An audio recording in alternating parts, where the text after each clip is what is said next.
Fikih Islam. Fikih Islam. Assalamualaikum warahmatullahi wabarakatuh. Alhamdulillahi rabbil alamin. Wabihi nasta'inu ala umurid dunya waddin. Wassalatu wassalamu ala ashrafil anbiya'i wal mursalin. Amma ba'd. Pendengar yang dirahmati Allah, Allah subhanahu wa ta'ala mengajarkan kepada hamba-hambanya untuk senantiasa mengikuti Nabi Muhammad sallallahu alaihi wasallam dalam semua lini kehidupannya. Di antaranya yaitu dalam hal buang hajat. Mengenai hal ini, banyak kaum muslimin yang belum mengetahuinya. Bisa kita lihat beberapa kaum muslimin yang buang hajat di jalanan umum dengan tidak merasa malu atau bersalah sedikit pun. Maka dari itu perlu kita perhatikan beberapa etika dan tata cara yang harus kita laksanakan saat kita hendak buang air besar atau buang air kecil.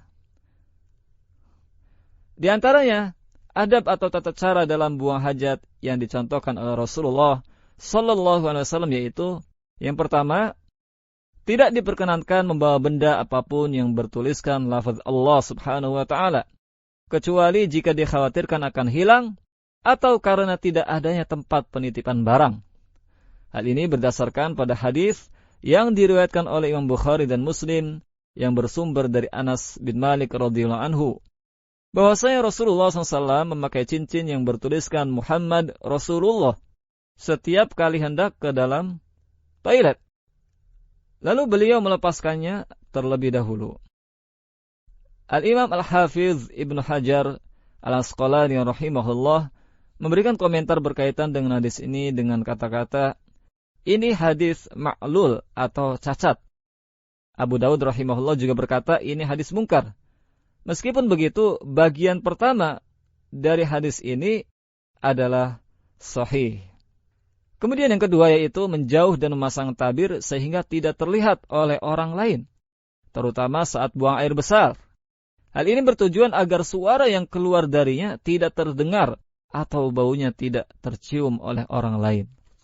Hal ini sebagaimana hadis yang diriwayatkan oleh Imam Ibnu Majah rahimahullah yang bersumber dari Jabir radhiyallahu anhu. Ia berkata, kami bepergian bersama Rasulullah SAW. Beliau tidak buang air besar kecuali jika sudah berada di tempat yang sunyi dan jauh dari penglihatan orang lain. Abu Dawud rahimahullah meriwayatkan, apabila Rasulullah SAW hendak buang air besar, beliau menjauh sehingga tidak terlihat oleh seorang pun. Dalam riwayat Abu Daud yang lain, ia berkata, apabila Rasulullah SAW mencari tempat buang air, beliau mencari tempat yang jauh. Padahal budiman, kemudian adab yang ketiga, ketika buang hajat yaitu membaca basmalah dan isti'adzah. Dengan suara keras ketika hendak masuk ke dalam jamban dan ketika hendak mengangkat pakaiannya jika berada di tanah lapang. Hal ini sesuai dengan hadis yang berasal dari Anas.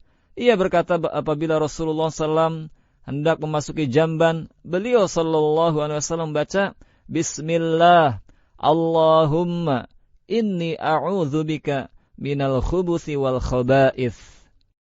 Artinya, dengan menyebut nama Allah, Ya Allah, aku berlindung kepadamu dari gangguan setan laki-laki dan setan perempuan. Kemudian yang keempat, yaitu hendaknya menahan dari pembicaraan, baik berupa zikir atau yang lainnya.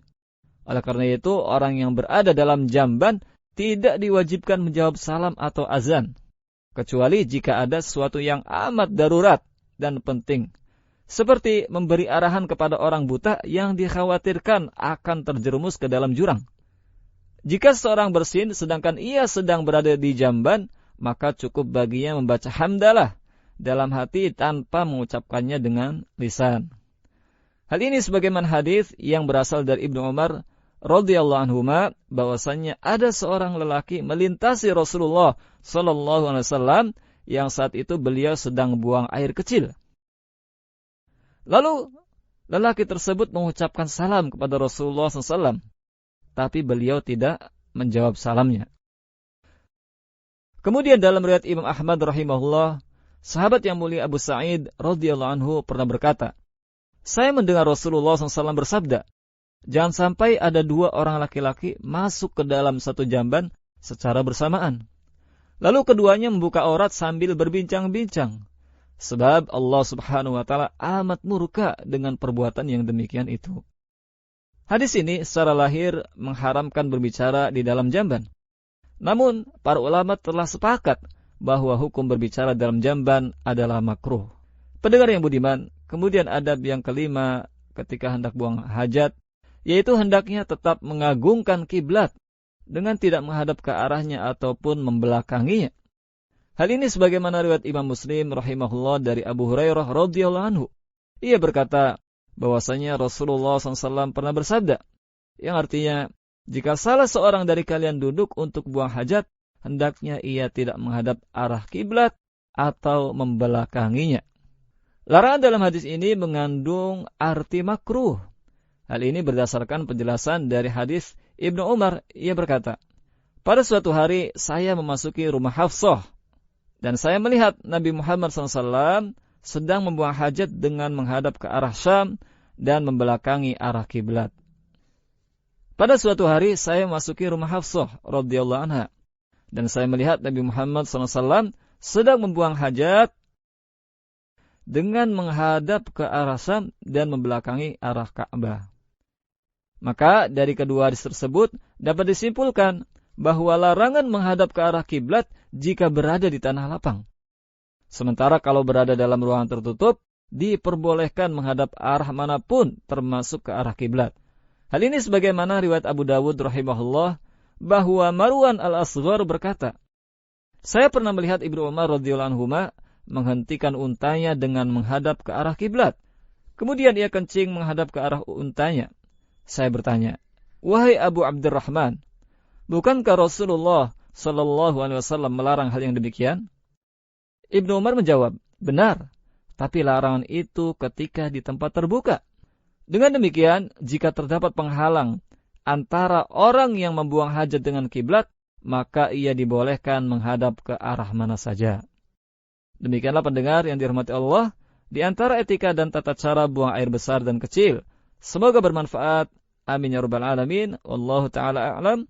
Wassalamualaikum warahmatullahi wabarakatuh.